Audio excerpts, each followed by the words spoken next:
food at home here. Now, first I want to, obviously welcome Faisal for this debate. They say that whenever you're on stage, you should imagine that your audience is naked. Instead, I'm imagining you guys dancing last night. It was truly disturbing. You're having fun. But I've taken some video footage, and if anyone heckles me, I'll be using it at a later stage against you. Now, I put this jacket on to try and intimidate Faisal. So we can be equals. And he's come back with a way flashier looking one. It's like, this is James Bond. Look at this. Well, the thing is, like, I get a lot of emails saying that I'm acting white, so I was rather white. I'm gonna do it right. Well, this debate has actually quite an amusing backstory. Both Faisal and I were in Tulsa, Oklahoma, the Holiday Inn 4 weeks ago. We spoke at the Free Oklahoma conference down there. And at about midnight, and after copious amounts of booze consumed, him and I just went hammer and tong on the roots of Islamic terrorism. And for while I clearly won the debate, I have to give... That's what the drunk people say. I have to give credit where credit is due, and this boy can really throw down for someone who's a former Muslim, so I have to give him a round of applause. All right, so this is actually round 2 of our debate. So ding ding. First, I'm going to set the record straight. I'm not sure how many of you guys follow my work on Salon.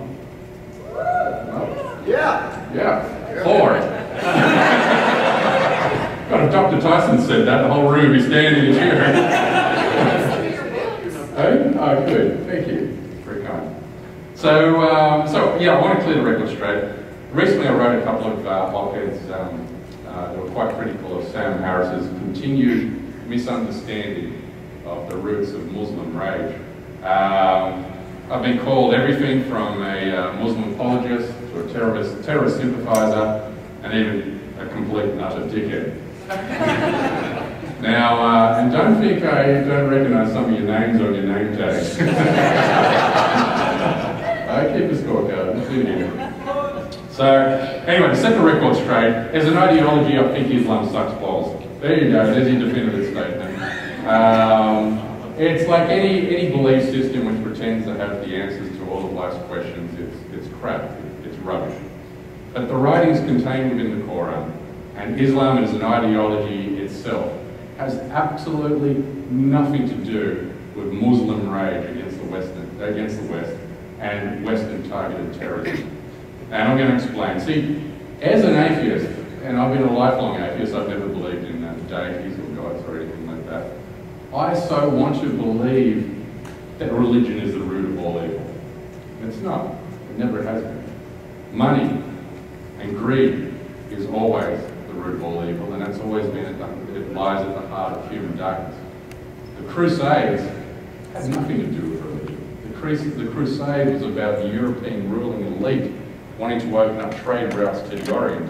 They used religion as a tool to rise up the masses, to do the dirty work for them so they can further enrich themselves while the poor plebs go to the front lines and get slaughtered.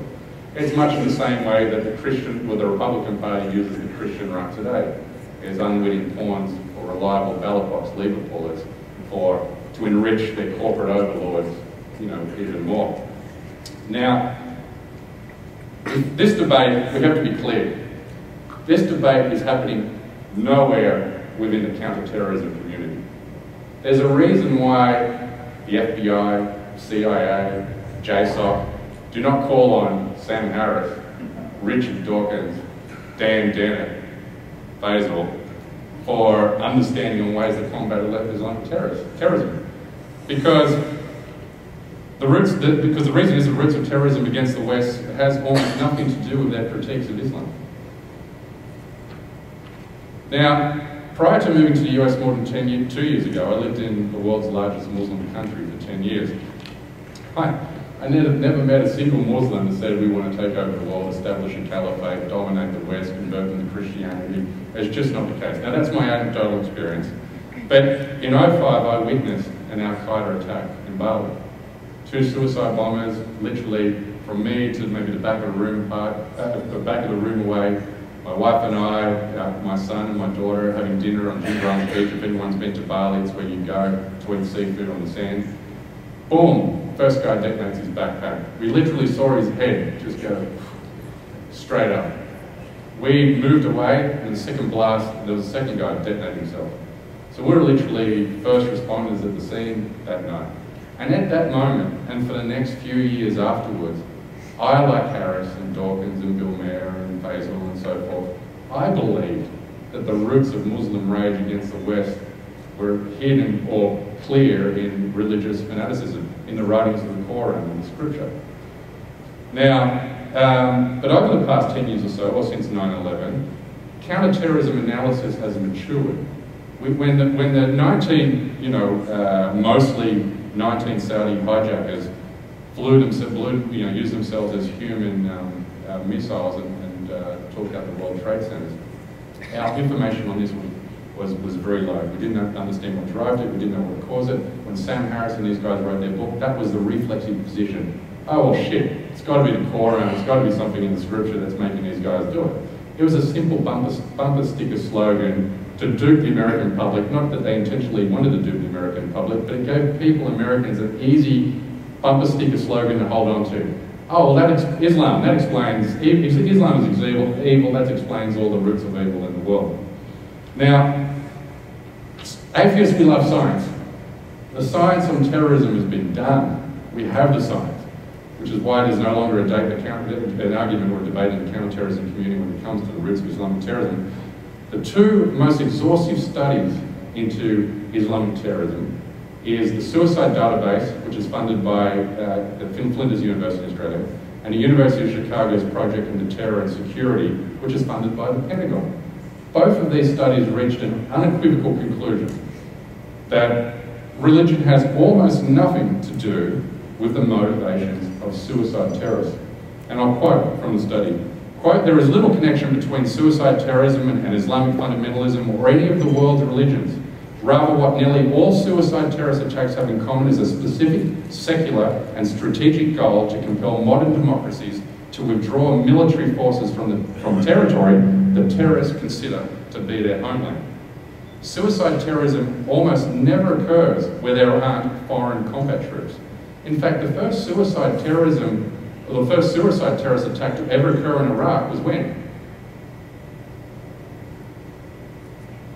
A few weeks after the US invasion of Iraq. Suicide terrorism in the Palestinian occupied territories never started until the late 1980s, when it became clear to the Palestinians that Israel was never going to solve a 2-state solution or allow the Palestinians the right of return. In fact, 1/3 of all suicide attacks are secular. The PKK in Turkey and the Marxist Tamil Tigers in Sri Lanka. In fact, it was the Tamil Tigers who created and invented the suicide vest. And again, this is from the study. The evidence largely discredits the common wisdom that the personality of suicide bombers and their religion are the principal cause of their actions. It shows that though religion can play a vital role in the recruitment of potential future suicide bombers, their real driving forces are cocktail of motivations including politics, humiliation, revenge, retaliation, and even altruism. Now, why did they hate us? And this is where I get shit canned by particularly Americans because I get accused of being in the Blame America First crowd. Now, there's the Blame America First crowd, there's the Blame America Never crowd, and there should be the Blame America when it's appropriate crowd, and I would like to think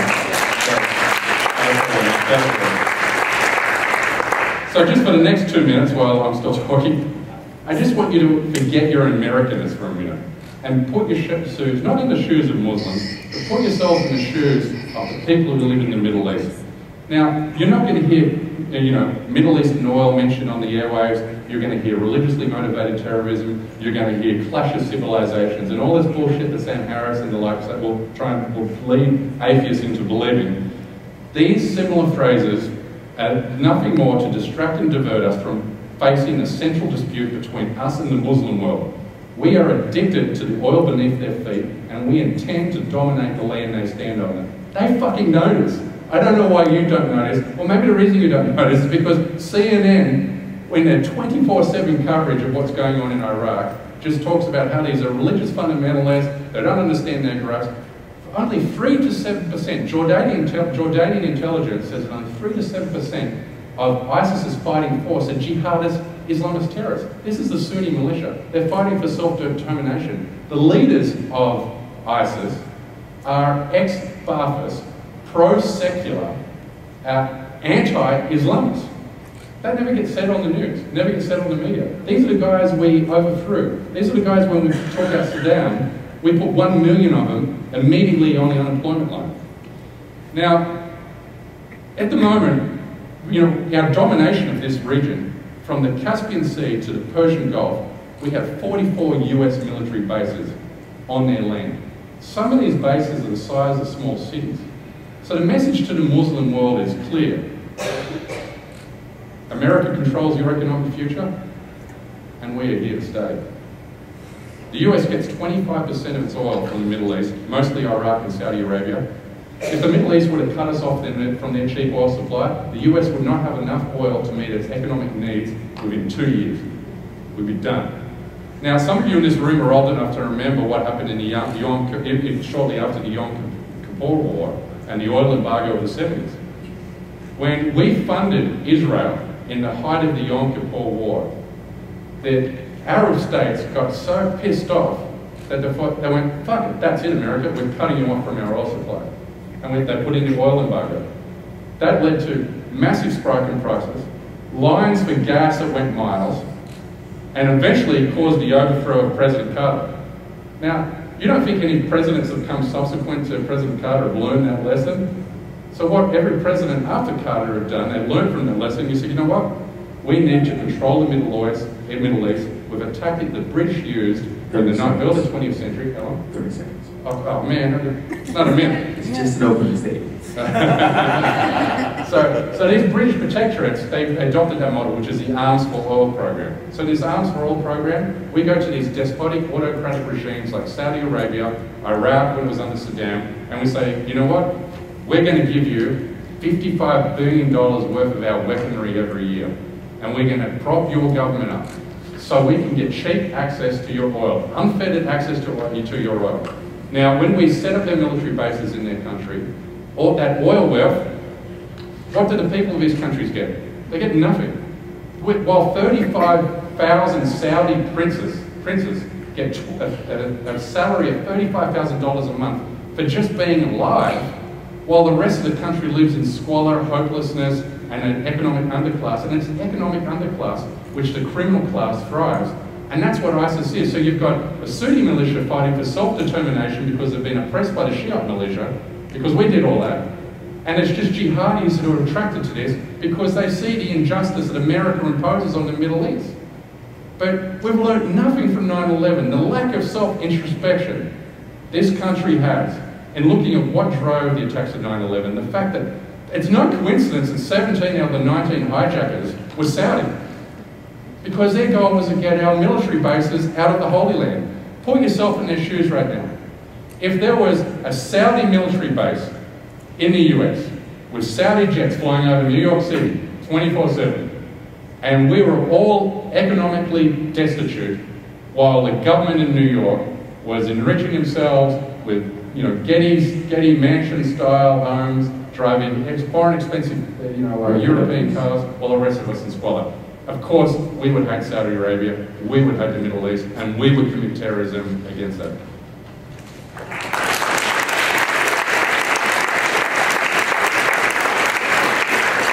And now an opening statement from Faisal. Actually, I'm convinced. Oh my goodness. Well, I'm gonna read you a passage from 1786. It's not a reference from Al-Qaeda or any Iranian fatwa. These are the words of Thomas Jefferson, who was the ambassador of France, reporting to the Secretary of State, John Jay, in a conversation he had with Sidi Haji Abdul Rahman, who was the Tripoli's envoy to London. That's in 1786. Remember this date. More than two and a quarter centuries ago. The ambassador answered us that their rights was founded on the laws of the Prophet, that it was written in the Quran that all nations who should have not answered their authority were sinners. That is their rights and duty to make war upon whatever they could be found, and to make slaves of all they could like a prisoner, and that if every Muslim man who should have slain in battle was sure to go to paradise. This is from 1786, ladies and gentlemen. It is not Bush. Bush was not even born. There was no Israeli-Palestinian conflict. There was no oil. That is when America was just the beginning. That was just when the United States was just narrowly the East Coast. And that was as a result of, this letter as a result of response of the Barbary countries, which exist in what's now Northern Africa, from Algeria, Tunisia, Morocco, and they were kidnapping all the European and American ships passing in front of the Mediterranean. So Thomas Jefferson, who was that back at the time, he was technically said, what the hell is going on over here? We have no fight, and this is where actually the Treaty of Tripoli came from. I don't know if you're familiar with it, but as the government of the United States is not in any sense, of America is not in any sense founded on the Christian religion. This is where the Treaty of Tripoli came to existence, is that why are you doing what you're doing? We're just a new nation, we have not, what CJ was talking about, oil, and we have national interest, and we have, there's the Israeli-Palestinian conflict, and that is all much before. So it's very important to know the dates. That means the roots of Islamic radicalism has existed much longer than even America came to existence. And that is something also very, actually while CJ mentioned that there are no verses in the Quran talks about violence. Actually, while I'm kind of lucky that I speak Arabic, so I'm going to quote you 3 verses that I found actually in the ISIS manifesto. So I'm going to read them in Arabic first, and I'm going to translate them. So just to make sure that people say, oh, he's using all of the translated version, so just for the people who are watching on C-SPAN and YouTube, whatever. So this is from Al-Ma'idah, where it says, إنما جزاء الذين يحاربون الله ورسوله ويسعون في الأرض فسادا أن يقتلوا ويصلبوا أو تقطع أيديهم وأرجلهم من خلف أو ينفوا من الأرض ذلك لهم من جزاء في الدنيا ولهم في الآخرة عذاب عظيم. What? That is, so I make sure that I say it in the original text and then say the translation. So the translation is this: indeed, the penalty for those who wage war against Allah and His Messenger and strive upon earth to cause corruption is none, but that they be killed or crucified, or that their hands and feet be cut off from opposite sides, or that they be exiled from the land. This is for them a disgrace in this world, and then for them hereafter in a great punishment. Let me get another verse. That is from the ISIS manifesto, by the way, because they're the ones who are claiming they're Muslims. They're called the Islamic State. I'm not making shit up. I'm glad you're swearing, makes me feel better. I'm going to directly say the English, because I assume we're in Omaha. Yeah, is there any Hispanics over here? See. Cool, see. I don't expect any Arabs, but so this is also another translation. They wish you would disbelieve as they disbelieve, so you would be alike. So do not take from them allies until they immigrate for the cause of Allah. But if they turn away, then seize them and kill them whenever you find them, and take not from among them any ally or helper. And that was the verse that was talking about Christians, Jews, and non-believers. This is not from ISIS manifesto, this is actually from the scripture itself. Another one. Are you ready? Fight those who don't believe in Allah or in the last day, and who do not consider unlawful what Allah and His Messenger have made unlawful, and who do not adopt the religion of truth from those who were given the scripture. Fight until they give the jizya, which is extra taxes for those who don't believe in Islam, who live in Islamic countries, willingly while they are humbled.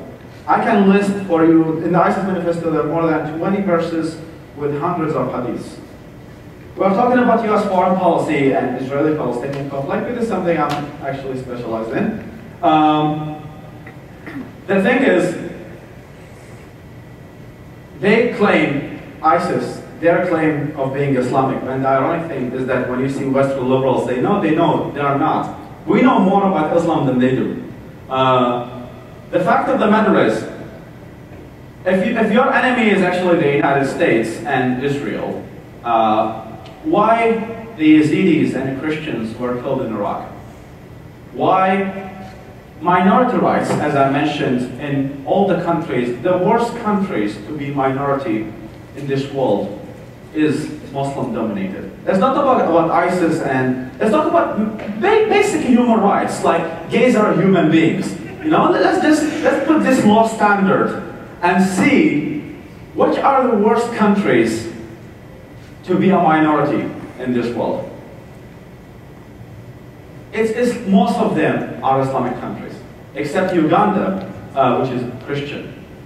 And when it comes to, and I also would like to talk about things like, oh, well, it does not exist in the scripture that they should fly planes into buildings. Well, obviously there were no planes back then, so that probably can't explain it. That there's no direct command in the hadith that you should take United airplane and fly to New York City and blow it over there. But here's the thing. There is a reason why Osama bin Laden was founded in Pakistan, not in Norway and Germany. There is a reason why female genital mutilation is common in Muslim countries than non-Muslim countries. Even though that it does not exist. Even genital mutilation, there is a debate about it, but even people like Ayaan Hirsi Ali, who I met in Yale just a few days ago, said that female genital mutilation was not commanded by the Quran. So let's take this standard. That's not truly commanded in the Quran. Or terrorism was not, actually, well, I quoted the scripture. Let's say that there is nothing from the Quran that says we should female genital mutilation. But when you create a culture that looks at Islam that is perfect, not able to be criticized, not debatable, there's no way you can talk about it, terrorism is going to flourish. There would be no Islamic extremism without Islam. And the problem we're having now with fundamentalism, what are actually fundamentalists? Fundamentalists are the ones who follow the fundamentals. And the fundamentals were all peaceful. And there are religions of peace, actually. If you look at Jainism, I mean, fundamentalist Jainists would not kill a mosquito. But let's look at actually the fundamentals of Islam. And we should look at the actions that these people are committing and whether they are related to what the scripture is saying. And I mentioned that this is a time, like when they were kidnapping the British, the European and white people passing in front of the Mediterranean. That was long before the Israeli conflict. That was long before then America had any interest when it comes to oil in the Middle East. So don't be fooled by saying that Islamic extremism is a modern concept. And also let's look at the ISIS. What does ISIS stand for? What is the Islamic Caliphate? Who is the first person who actually established an Islamic Caliphate? It was the Prophet of Islam. He was the one who actually invaded, and well, actually invaded, he went to Medina and established his own constitution. And later on, the Islamic Empire existed. We'll only talk about empires when we only talk about white people. But there's something we actually need to remember of an empire that existed much longer than the American in Iraq and the British in France. It's called the Ottoman Empire. And it has existed for 600 years. And that had ruined the education system and has been responsible for so much genocide and so much trouble. But the Muslims don't really blame the Ottoman Empire for that because they are our sons of bitches. So it's only considered when it comes to the Muslim world, it's only considered a colonialism if a white and a Jewish person is doing it. And if you look at the media coverage and look at the cartoons and everything, and I do media analysis for what the Arabic media is talking about. So the headline is when a Jewish is killing a Palestinian. 1,000 Iraqis were killed? That's sublet. That nobody something cares about because they only want to focus and they only want to rally people up against if there is a non-Muslim. And when it comes to the Israeli-Palestinian conflict, that is also a subject that I would admit that I have no expertise on, but all the facts suggest that Israel has actually attempted many times to create peace for the Palestinians.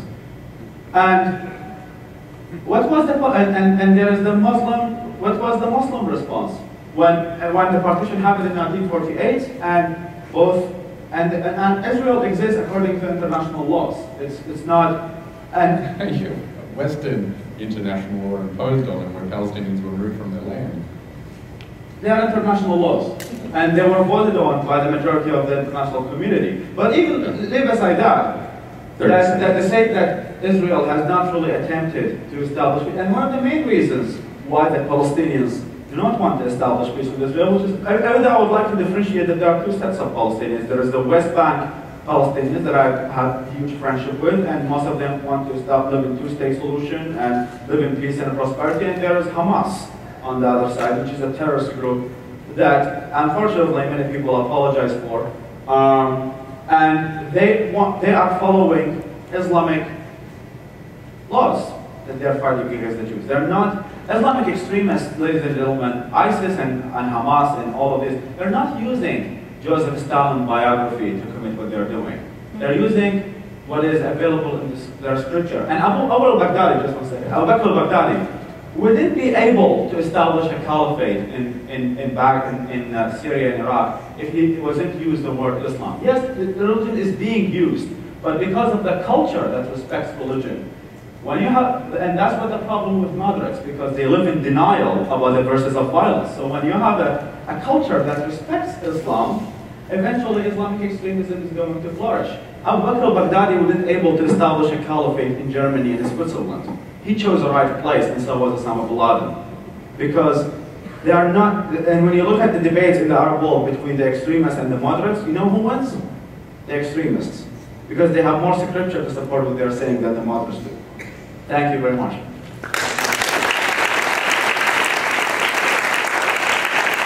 So the way this is going to work is it's just going to be a discussion between CJ and Faisal, and I'll simply be here to keep you guys from talking over each other.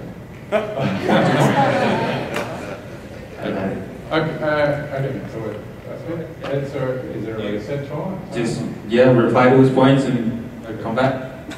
I was scribbling notes as we went along.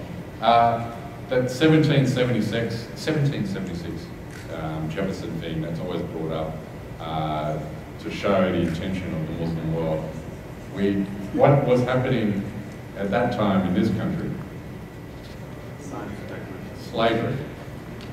You know, and this is the thing, we extol, when the writings of Harris and Faisal's argument extols our own virtual and normalizes the violence within our own society.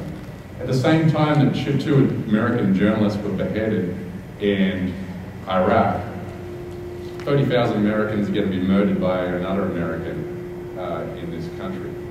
Now, you talk about that time period as well. Oil wasn't discovered in these countries until the 1930s. Now, from the 1930s, we came in, these countries were all under the Ottoman Empire until the end of World War I. And they weren't run as countries. Iraq and Saudi Arabia, Syria, and so forth, these were not Iran, they were not individual countries. They were all under the Ottoman Empire, and they were run in their own districts, their own tribes, their own ethnicity, by sheikhs and sultans and so forth.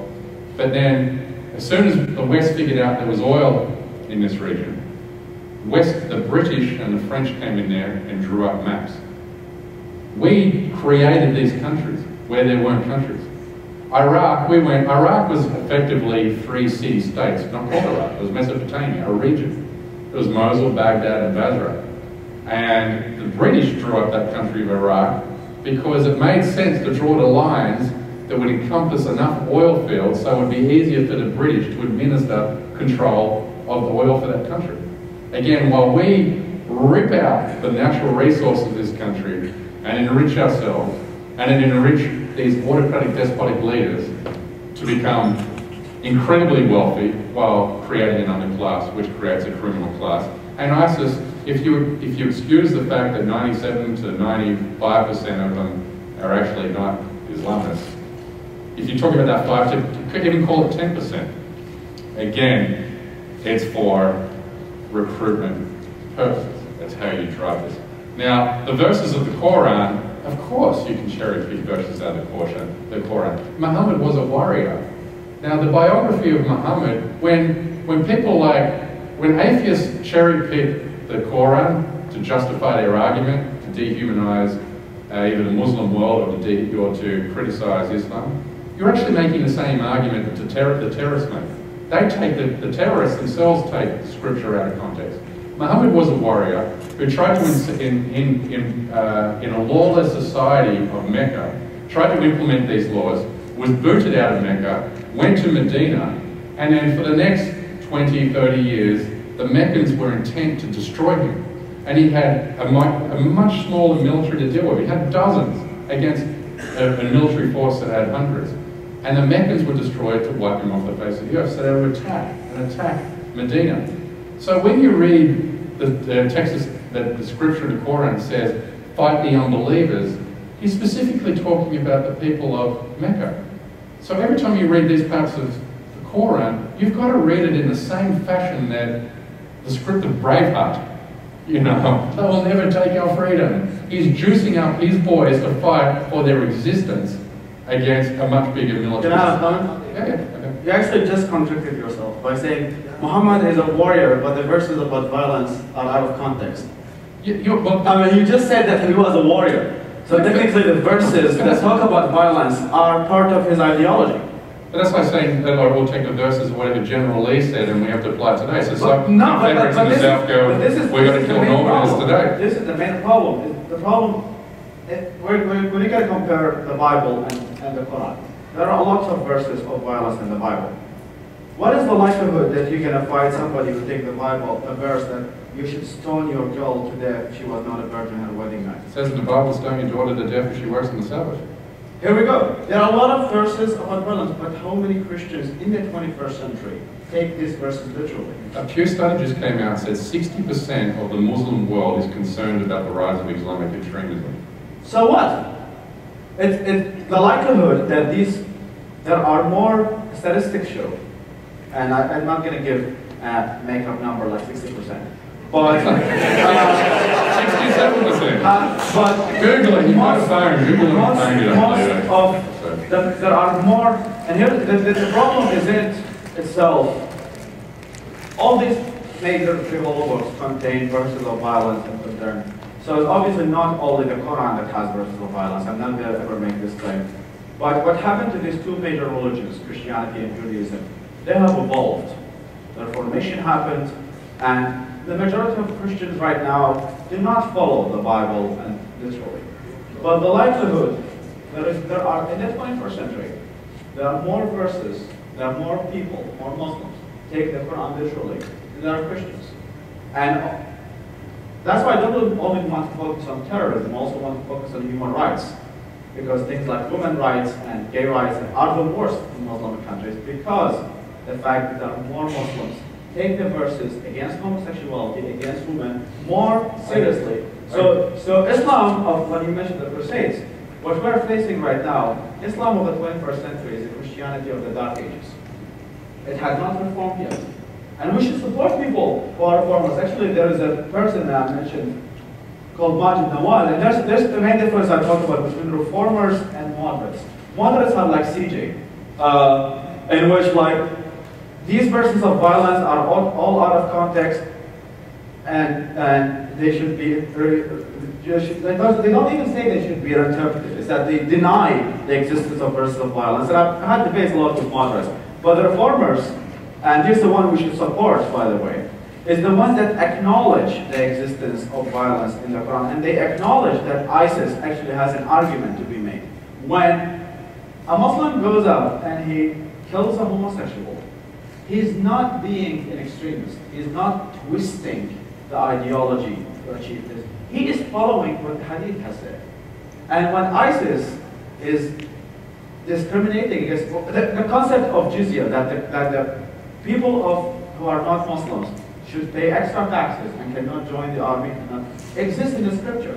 The people, when ISIS is putting these laws into their now conservative state, they're not twisting the ideology. They're not taking things out of context. There is no verse in the Quran that says, you know what, when you're in the 21st century and you have the 3 branches of government, this verse is not going to be taken seriously. There's no verse like this. Okay? There's no verse that says that there are certain verses that have to be interpreted differently in the 6th century, but the 21st century is something else when Barack Obama is the president. There is no verse like this.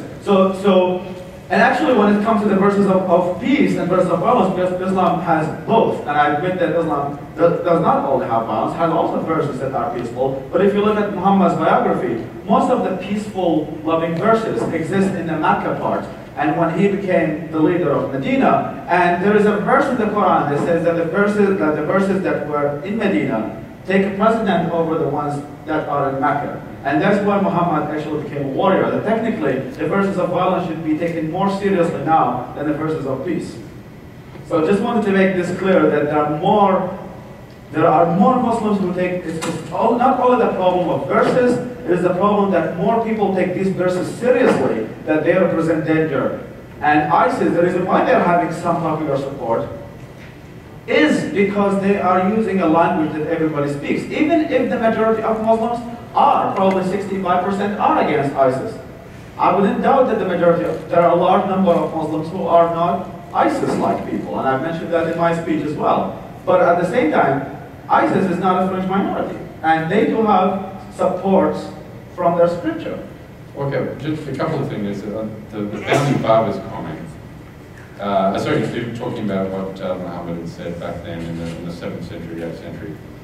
That's like saying the founding fathers, when they wrote the Second Amendment, that guns should be available. Do you think that the founding fathers envisioned that they would have AR-15 automatic weapons that fire 50 rounds, a minute? Yes. There's a historical context. Now, before I go on, it'd be great to settle this argument. It'd be great if we had a poll on what Muslims really think, because you and I are, I guess, making broad assumptions or generalizations on what 1.3 billion Muslims actually think. It'd be fantastic if we had a poll on this. Oh, wait a minute, we actually do.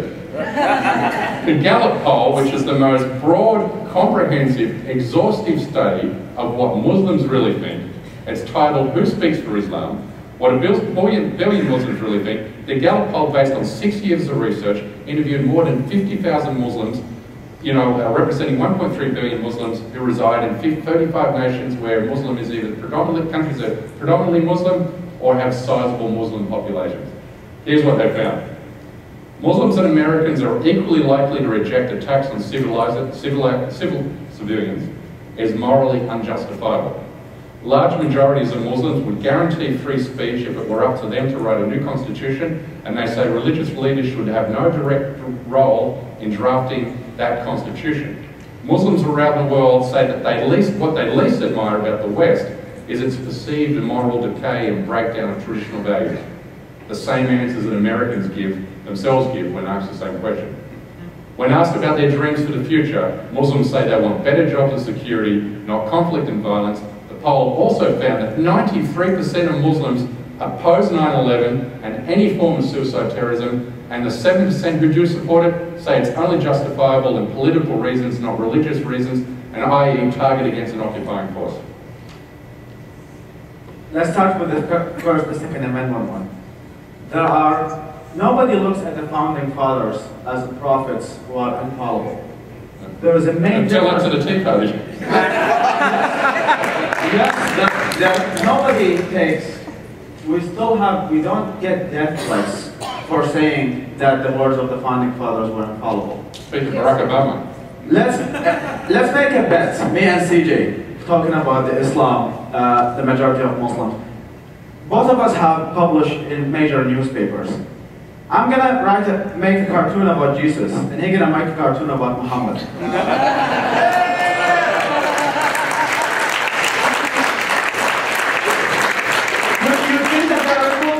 You think that they're cool in the 21st century? I'm going to make a cartoon about Jesus, and you know about a cartoon about Muhammad. I would like to know who's going to send you death threats. I don't know if you guys are familiar with the show on Broadway called The Book of Mormon. We can make videos on Broadway about the Book of Mormon, but can we do something about the Book of Islam? Good question, right? To say all these statistics, when it comes to 1.7, 1.3 billion Muslims, etc., how many are six, and also if you go on a micro level and you see what they think about human rights violations, and you see countries like Egypt, which is comparatively moderate to countries like Saudi Arabia, and how would you support killing apostates? 65% say yes. So maybe we should really look at the statistic more than just do you think 9/11 was a good idea or not? Let's look at the human rights issues. And when you ask them what do they think of homosexuality, and I go to Pew Research, there is no Muslim country that is 15% accepting of homosexuality. So we're not talking about Sweden. And we are trying to envision the Muslim world as something of something benign. It is the worst place to be a minority, and the worst place to be a woman. And why do you think that is the case? I said Islam is shit. I mean, genital mutilation, the treatment of homosexuality, the second-class women. I'm not here to defend Islam. What I'm saying is it's not the roots of Islamic rage against us. Now, Barack Obama, when Barack Obama came into office, the first black president, speak to the Southern Poverty Law Center. The rise of right-wing terrorist organizations within this country, which are Christian-based, has gone through the roof, exploded, parabolically. Now, and you talk about nuclear weapons, you worry about the West End, these Muslim states have nuclear weapons. Well, you know who else has nuclear weapons? The Zionist state in Israel, and also America. And hello, we're the only country who actually use them on civilian populations. So speak to the survivors. Speak to the survivors in Nagasaki and Hiroshima, how they think about America's high moral justification. So, and a final point on this, religion comes from economic destitution. The 9 most religious states in this country are also the poorest economic states in this country. When people are deprived economic liberalism, liberalism means meeting the economic needs, means economic equality and economic liberalism for all. America has a complete collapse of liberalism in this country. You're as close to China-style free market capitalism in the world, where the poor aren't looked for after, the jobs aren't created for the middle class. And that's why the Christian right is a phenomenon in this country, and is not a phenomenon anywhere in the Western world. There is no Christian right in Scandinavia, there's no Christian right in Canada, there's no Christian right in America, because these are liberal democracies where the economic needs are met of the people. The reason they're so fanatical in the Middle East is because we've failed them through our imperialism, funding these autocratic, despotic regimes which do not share the wealth of their country. We make sure that through our weapons and our military bases, we enrich these clowns. These people are economically hopeless. 74% of Gazan children have said they have no will to live. They're living in an apartheid state with no food, no access to medical care, because we fund this apartheid state in Israel, which enables these atrocities to go on. So we have 74% of kids in Gaza who have no will to live. Who do you think is going to line up for martyrdom? They've got nothing else to live. They're going to kill themselves for the purpose of their society and through revenge. They've seen their brothers annihilated. They've seen their mother annihilated. And they've got no opposition to the future. If we want to end Islamic terrorism in the Middle East, then we have to stop our support. We have to go to move away from our dependency on oil addiction, move towards renewable energies, move ourselves out of the Middle East. But if we're not prepared to move out of the Middle East because we're addicted to this cheap oil, then you have to accept a cold hard reality. The executions of Foley and Sotloff, as vulgar as this is about to sound, that's the cost of doing business.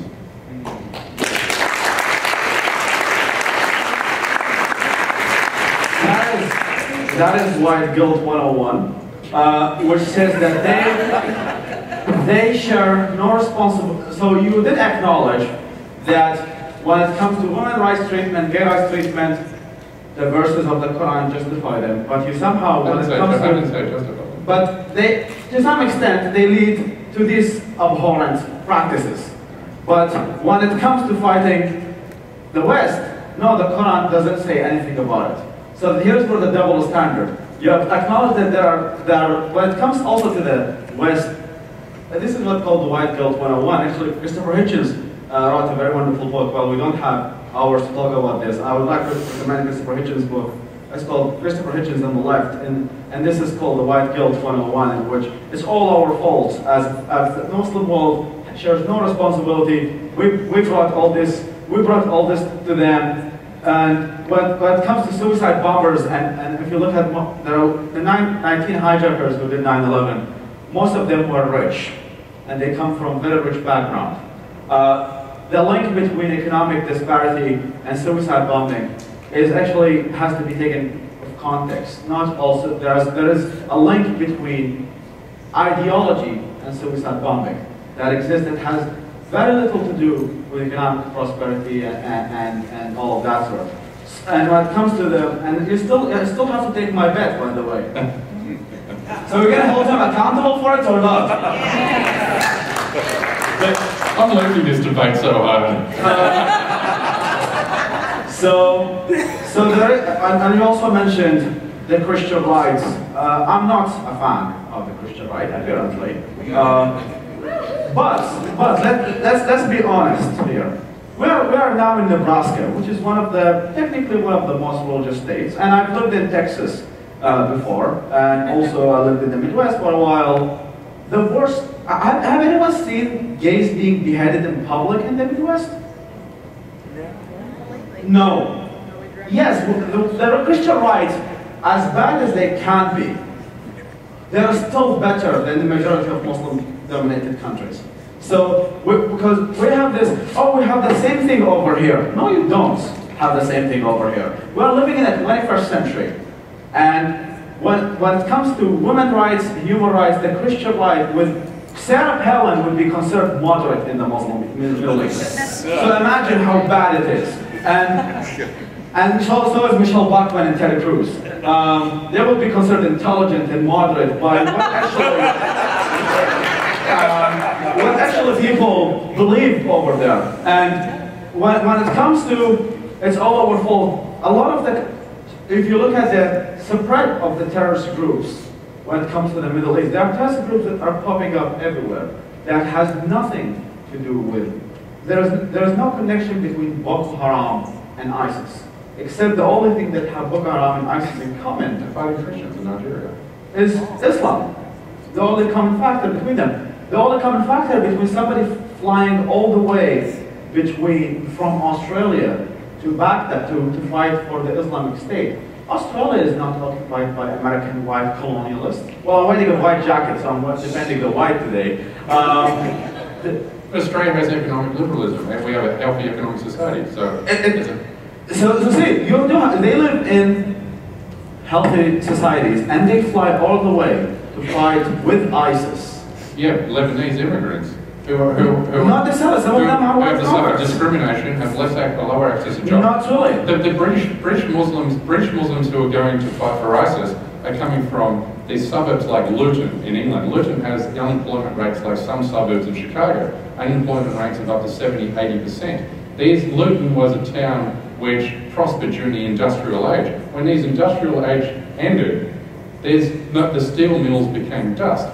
And it's become ghettoized in this country. So Muslim immigrants from Pakistan and Algeria and so forth, when they come to London, these are former doctors now driving taxi cabs at best. Now, the discrimination, the white skinhead movement, the violence against minorities in England is almost sky high. These are people who've been left out by a capitalist society, which capitalism is completely collapsed. And capitalism is inherently a racist economic thing to begin with. Let's look at different occupations. I totally acknowledge, as a person of color, I've suffered discrimination in America, and I acknowledge the concept of racism and discrimination. But let's look at different occupations around the world. I don't know if you have been to the Tibet. Tibet has been occupied by China, and they have suffered a lot of discrimination. Why do you think there are no Tibetan suicide bombers? I'll answer that. Let me answer quickly. Let me finish. The same goes for South America. I'm not defending American foreign policy, by the way. But the only reason why there is this violent attacks, that this violence defense, is because these religions and these countries are different. There are values of martyrdom and jihad in the name of religion is something that is appreciated in Islam, but is not appreciated in Buddhism. Okay, there's a specific answer to this, and the University of Chicago, the Pentagon looked into this, and the reason why it didn't happen in Tibet against the Chinese is because it only works against a democracy. And when the Chechnya, they didn't employ suicide terrorism against the Russian occupation when it was still the Soviet Union. Acts of suicide terrorism are committed against democracies because democracies, you can shape the will of the people. And it says that clearly in their study that it is targeted democratic governments because they know they can influence the will, change the vote, and that can change policy. So the minute our Soviet Union collapsed, that's when the Chechen Muslims started using suicide terrorism against Russia.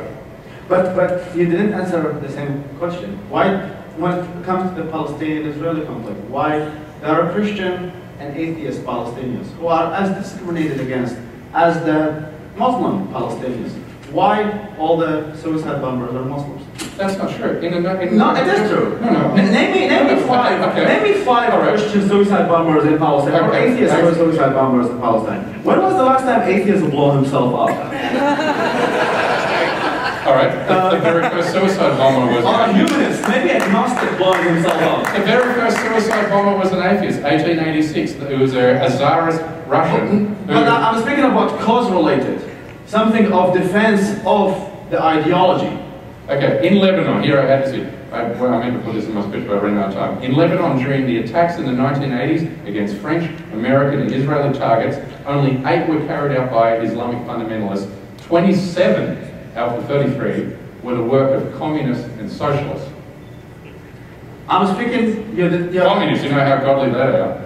We're speaking about the causes. When somebody is motivated by a cause to do with... They're motivated by communism and socialism. They're motivated... Yes, I'm not saying that the kamikaze suicide bombers are also not Muslim suicide bombers. I'm not saying all suicide bombers are Muslims. Yeah. But I'm talking about the link between jihadism and Islam. No, it's a link between occupation. No, the interconnection between jihadism and Islam is what you are denying.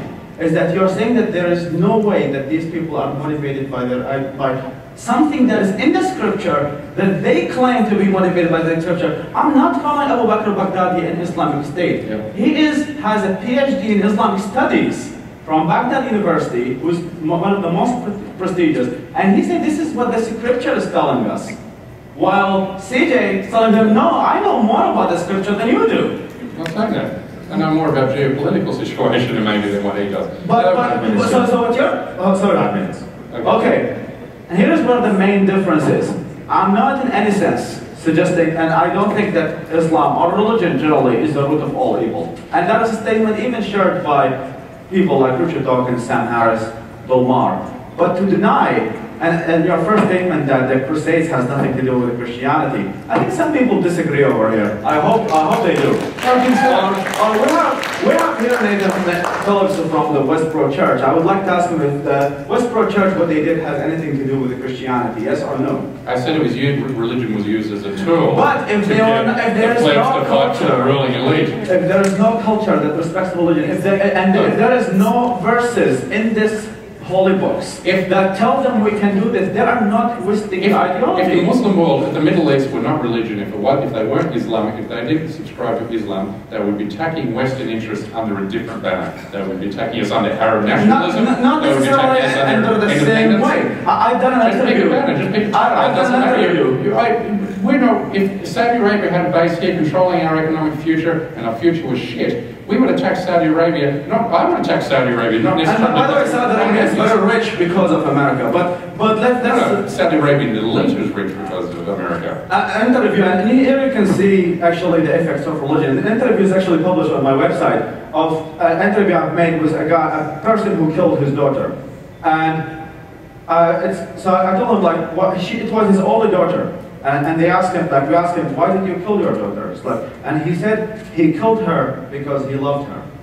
He killed her because he wanted to prevent her from going to hell. She added a guy on Facebook. That was her crime.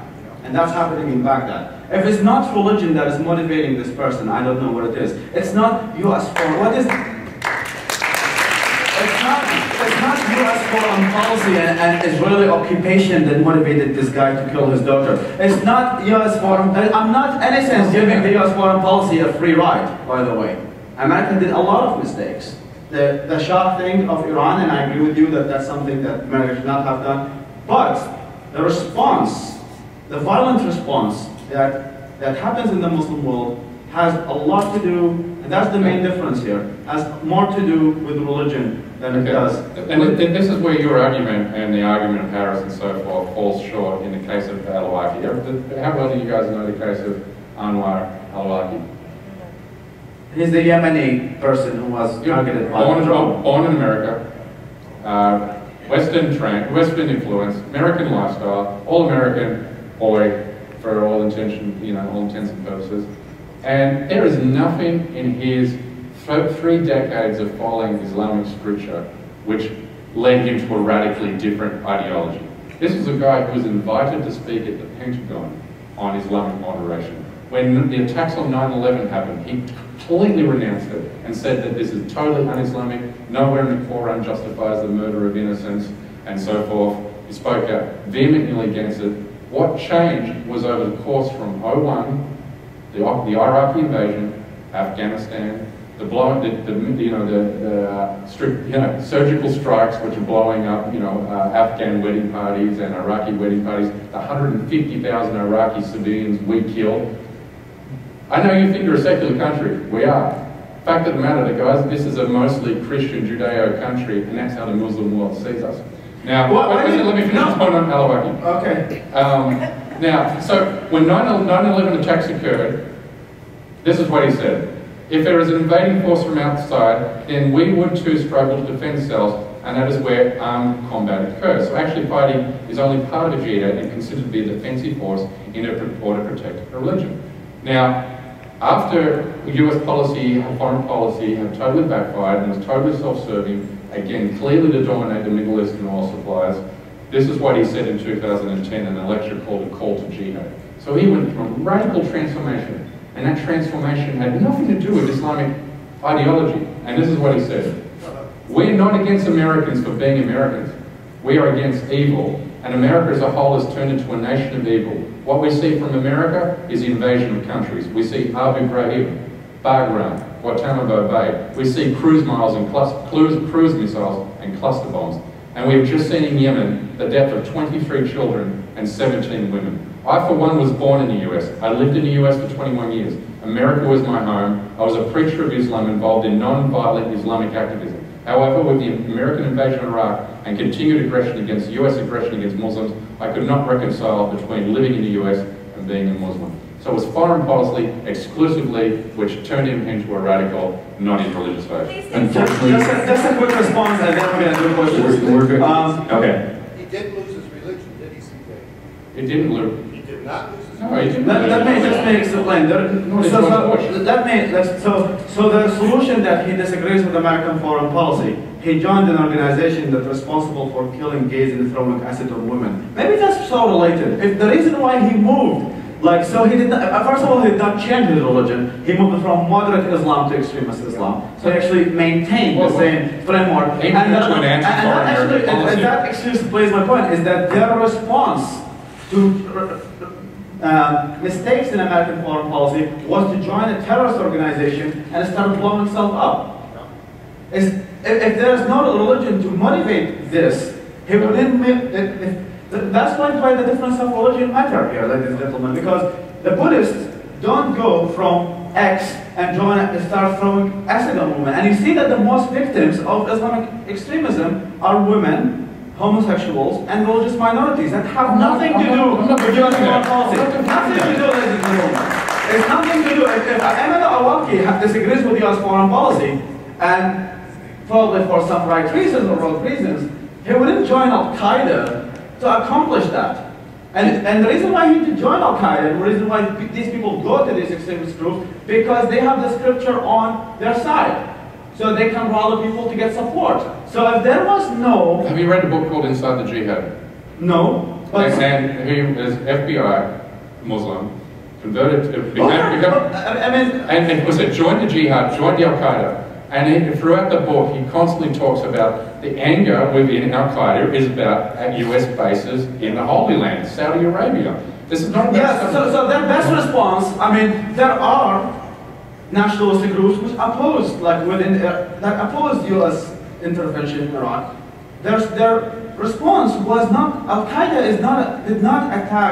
did not fly planes into buildings because they disagree with Wall Street and they wanted more health care for Americans. They believed in establishment of an Islamic State. No. They wanted their bases out of Saudi Arabia. Why 17 of the project for the Saudis? The reason why this, Anwar Awalki, and was actually in a magazine called Inspire, which used to be distributed in Baghdad High School, and I used to read it, which talks about how virgins look like in heaven. So in that way they would recruit people to be suicide bombers, etc. And Awalki is also responsible for recruiting the two people who did the Boston bombing. If he is not able to use religious language, and if there was no religion that creates that mechanism. 95% of all suicide bombers from 1980 to 2006 not all suicide bombers are equal. Not all suicide This is all of them. No, all of them. There are 95% don't quite motivation. Andrew Breivik, the guy in Norway, killed 256. His reason is completely different. Why would somebody from Al-Qaeda stand in a market in Baghdad and kill 250 Shias? It was anti-immigration. Yes, but so the causes are different. Yes, suicide bombers have different reasons. One of the reasons is Islam. No, well, it's Islam. That is high guilt. That is denial. And that is one of the problem of the left, is that they deny. 1/3 of all suicide terrorism attacks aren't religious at all. So because they're not taking the context.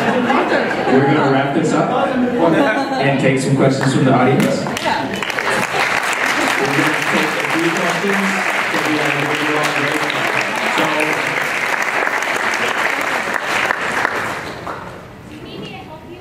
Can I have a glass of water? I'm really parched. Please do. I need a glass of water. I'll set up the mic. We'll go to the mic, make a line over there, and we will go until 3:20, and then we'll do a 10-minute break. If there's any conflicts, rock, paper, scissors.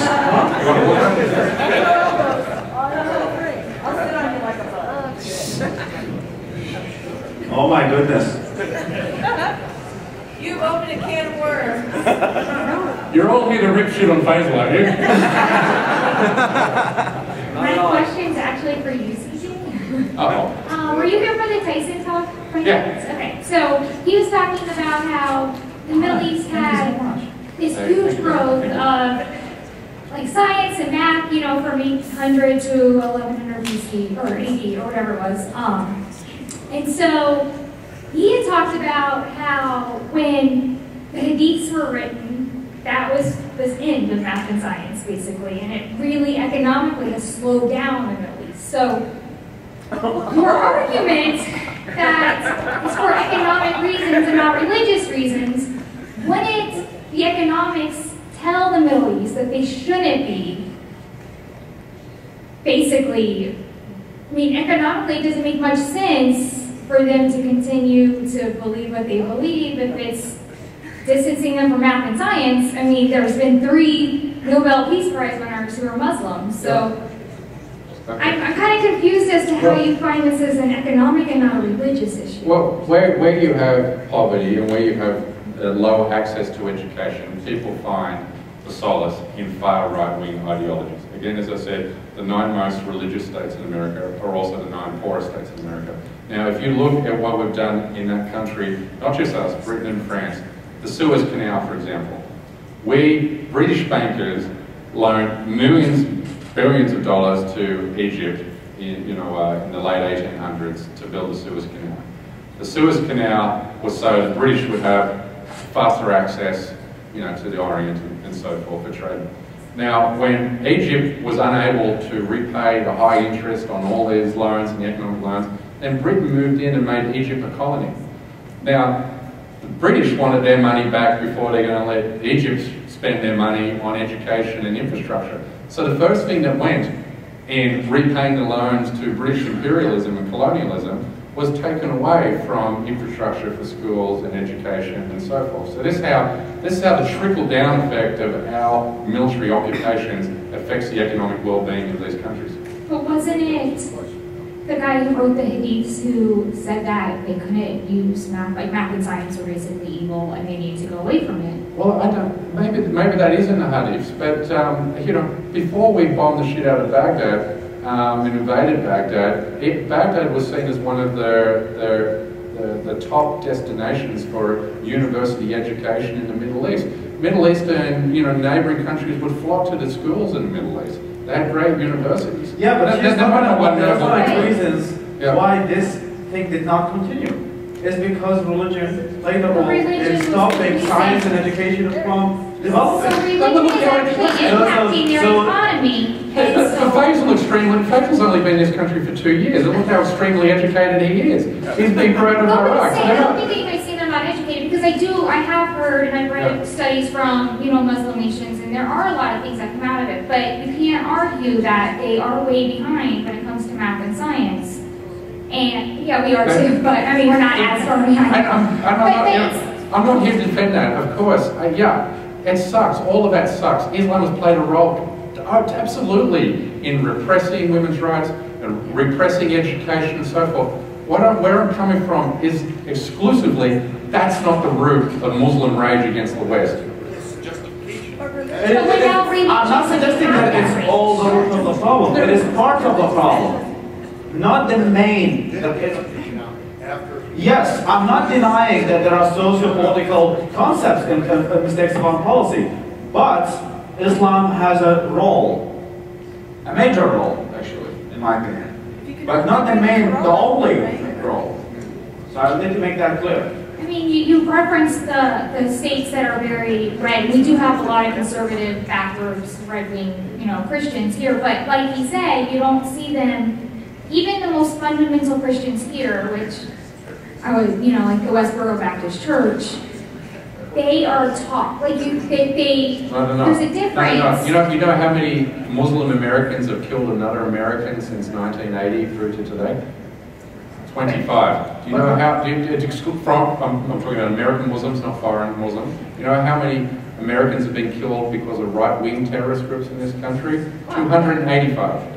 Right, but again, because they're not fundamentalists in this country. In Mississippi, we're not worrying about right-wing suicide bombers, Yeah, and also, there's to be mentioned, not to interrupt you, Muslims make up 1% of the population of America.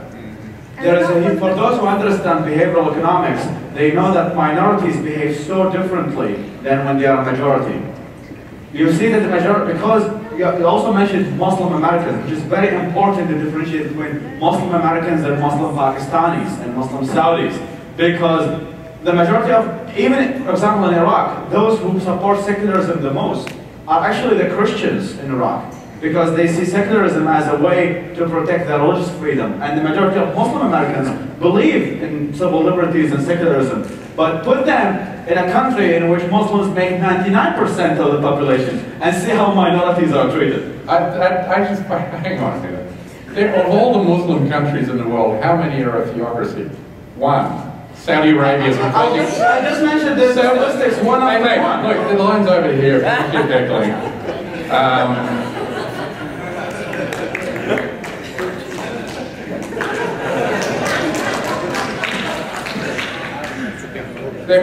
Saudi Arabia, you can call it quasi-theocracy. The Arab Spring in Egypt was a pro-secular movement. Turkey is a secular constitution. Which Indonesia is a democracy, the world's largest Muslim country. Yeah, The biggest study ever done into how Muslims, 1.3 billion Muslims really think, is they want a constitution without religious overtures and direct influence from religious leaders. You mentioned about So we can argue against the science, we can argue against everyone's feeling about Islam. 13 countries that execute both of us for being atheists. All of them are Muslim. That might have sucked. Thank you. Thank you so much. This is such a wonderful forum. I love hearing very intelligent, well-educated people disagree. It's just wonderful, stimulating. Okay, so I'm a scuba doctor and I can only kind of formulate this poorly and in terms of medical matters. So it sounds to me like you're advocating a sort of a two-hit hypothesis, like we have with cancers, that it requires two things in order for a cancer to develop. So like a genetic problem plus some external environmental influence that would actually cause the cancer to form at that point. So I mean that's kind of what I'm beginning to distill from the two discussions. I mean you both made excellent arguments. So would that be a fair encapsulation of those opinions? I think so. Actually, Faisal and I were having beers last night at the bar, and I said, I'm not going to say this during the debate because we're arguing polar opposite debate for the purpose of the debate. I said first, the argument is somewhere actually in the middle.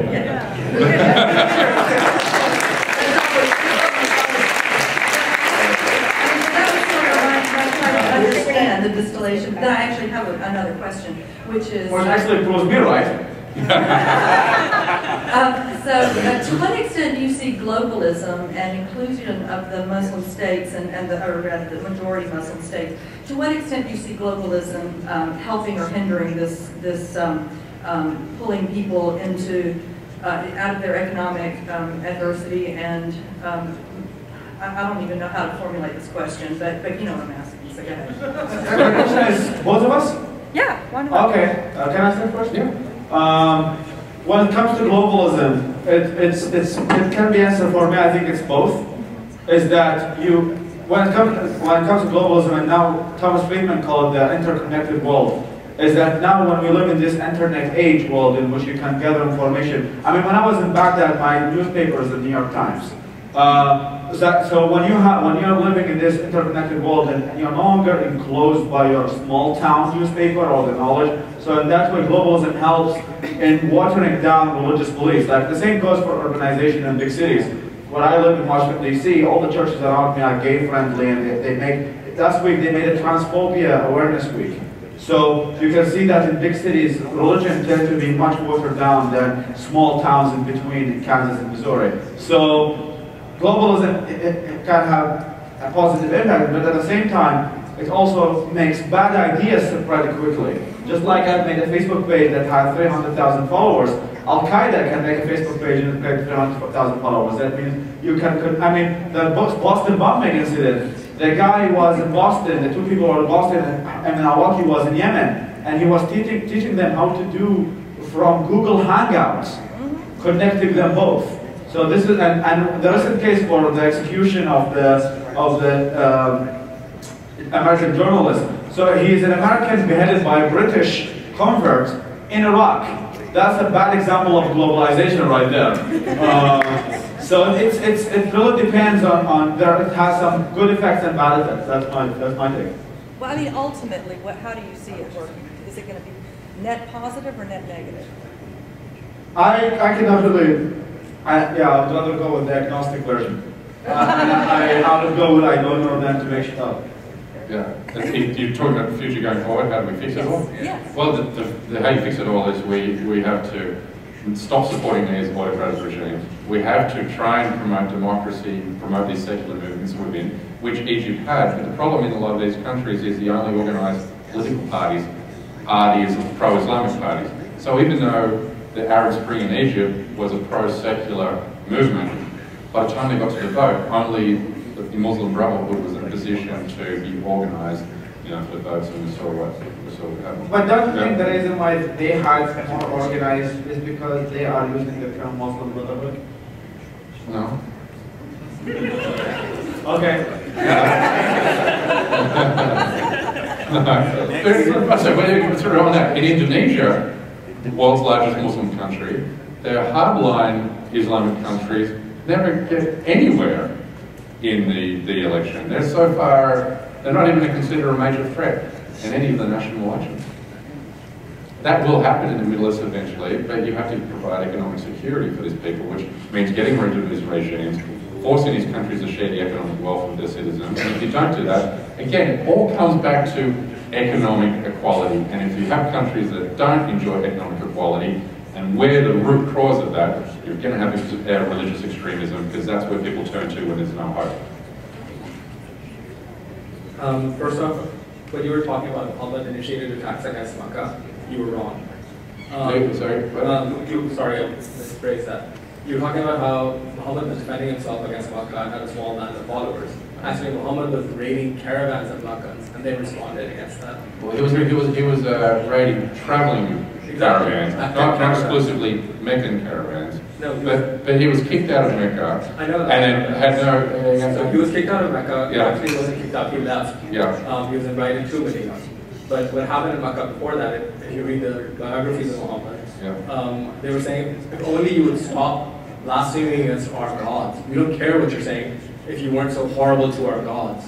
He lived in, after Islam started, for 10, 15 years in Makkah. Conditions were okay enough that he wasn't killed. He left of his own will because of the fact that he wasn't getting anywhere. Well, he was threatened with death, quite specifically in Mecca. He wasn't killed. No, he left before he was. Moving past that, you said,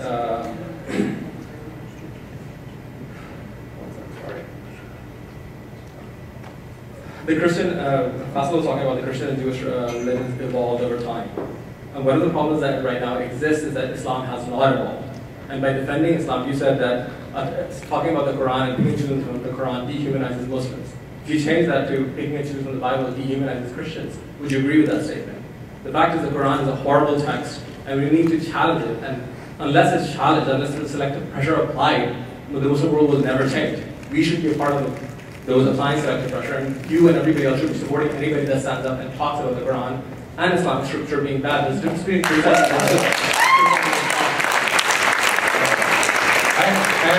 And if you read my writings on anything that I've written about Islam, again, it's troubling. It troubles anyone's 21st century sensibilities, Islam. This is, it's Bronze Age belief system.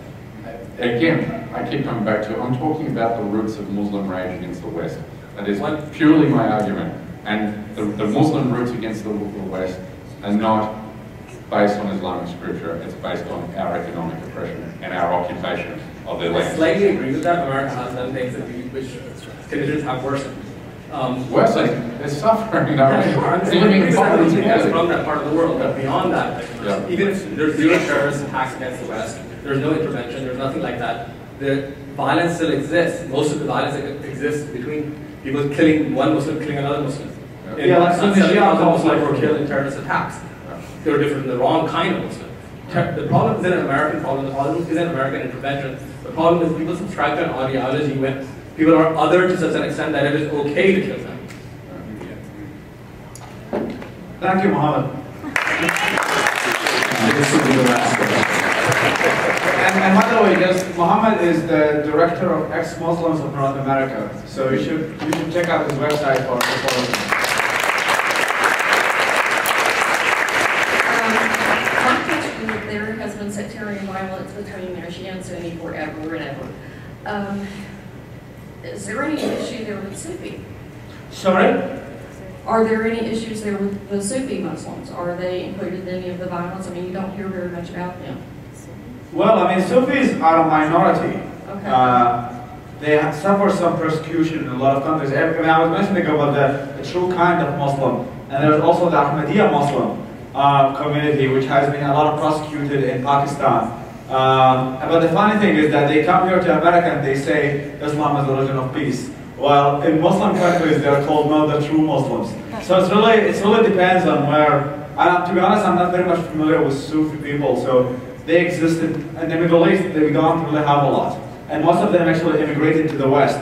So it's really hard to know I mean, when it comes to the true kind of Muslim, I mean, the Shia Muslims are the ones who are actually suffering the most when it comes to just minority. Because like the majority of suicide bombers, the killing is done by Sunni militias.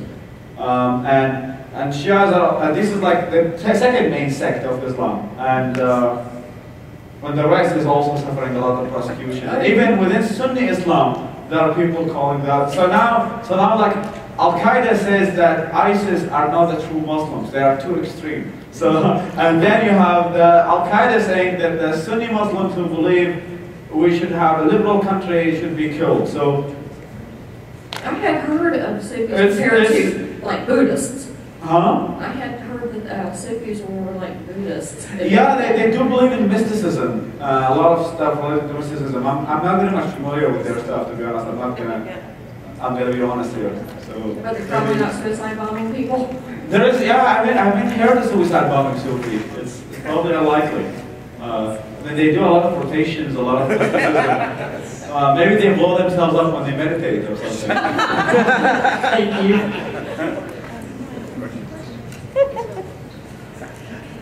Last one. I was born in Yugoslavia, and I have a lot of friends from the region still. After the fall of communism, Yugoslavia really lost its position as the one spot with some economic white spot in Eastern Europe, and it fell into war and chaos for a decade. In 94-95, when there was some conflict in Bosnia and Herzegovina, they got involved a little bit, and they targeted very briefly and very specifically where the combat was, and they addressed, I think, kind of the specific violence at the time. And then in '99, an oil pipeline was threatened. The U.S. came in, and I'm very ashamed of what the U.S. did then. I have friends there whose homes were destroyed by what my country did. I remember spots from that area which are just wrecked now. We came in, we did not target the Serbian army inside Kosovo where they were doing the horrible atrocities. We targeted Belgrade. We targeted other major cities. We came in and we destroyed their sewage plants so that the city for months had no sanitation system. We destroyed their power plants so that people were dying of cold. We destroyed all their infrastructure. We killed civilians left and right. We left the area economically disadvantaged. We committed state terrorism against them. We destroyed civilians. All of the things that you've mentioned as conditions in the Middle East for what the U.S. has done through its imperialism, so that we could control oil there, also happened in Serbia in 1999. But as much as I have, far be it from me to say anything good about Christianity, there was no terrorist response. How do you explain that? Well, you mean when the Serbians butchered Bosnian Muslims and drilled their eyes out in sheds and... No, this is the response to Americans. Oh, you mean response from Americans? No, the response from the Serbians to Americans. He said, like, with all the atrocity the America committed against the Serbian Christians, why we don't see the same response from Christians? Why do we not have Serbian Christians, or Serbian anyone, Christian or not? If you think it's not religion, well, why do we not that wasn't based in religion, that was based in Serbian nationalism. And Serbian nationalism is what caused the atrocities to move in there. And sure. Their gripe wasn't their gripes weren't against the West. They wanted to totally rewipe, break down the balkanization of the Yugoslavian states, and eradicate the Bosnian Muslims. But you're thinking of Bosnia. I'm not talking about Bosnia in 1995. Right. In fact, I'm not even talking about the reason they went to war in Kosovo. I'm talking about the fact that we as the United States bombed the shit out of them, killed their civilians, and left them for years economically depressed. But the response was not... But their response does not... We don't have Serbians making suicide attacks in New York. Serbia was bombed back to the Stone Age eventually. It's the same reason why the Nazi Germans didn't bomb us after the end of World War II. Not really, no. But you're right, so that's another example where they did not respond to terrorism. Yeah, and that's where you argue for I understand that the military obviously couldn't strike back. I'm not asking why the military didn't strike back. I'm asking why we don't see Serbians individually creating terrorist actions against Americans. I, as an American, traveled through that region afterwards. I wasn't popular, but no one would have ever been a threat to me from a terrorist point of view, because they are not motivated by religion. Do the U.S. still occupy? The U.S. has, through UNMIC, had ground forces there until the mid-2000s, and still there was no terrorism at that point. No response out of an anecdote. He proved me right. Just this. Can you raise your hand? After this debate, I will continue.